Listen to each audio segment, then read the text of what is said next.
وَإِذْ قَالَ إِبْرَاهِيمُ رَبِّ أَرِنِي كَيْفَ تُحْيِي الْمَوْتَى قَالَ أَوَلَمْ تُؤْمِنْ قَالَ بَلَى وَلَكِنْ لِيَطْمَئِنَّ قَلْبِي قَالَ فَخُذْ أَرْبَعَةً مِنَ الطَّيْرِ فَصُرْهُنَّ إِلَيْكَ ثُمَّ اجْعَلْ عَلَى كُلِّ جَبَلٍ مِّنْهُنَّ جُزْءًا ثُمَّ ادْعُهُنَّ يَأْتِينَكَ سَعْيًا وَاعْلَمْ أَنَّ اللَّهَ عَزِيزٌ حَكِيمٌ।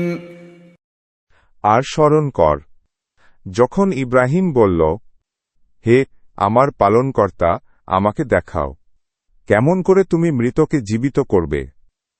বললেন, তুমি কি বিশ্বাস কর না? বলল, অবশ্যই বিশ্বাস করি, কিন্তু দেখতে এজন্যে চাইছি যাতে অন্তরে প্রশান্তি লাভ করতে পারি। বললেন, তাহলে 4টি পাখি ধরে নাও, পরে সেগুলোকে নিজের পোষ মানিয়ে নাও, অতঃপর সেগুলোর দেহের এক একটি অংশ বিভিন্ন পাহাড়ের উপর রেখে দাও, তারপর সেগুলোকে ডাক, তোমার নিকট দৌড়ে চলে আসবে। আর জেনে রাখো,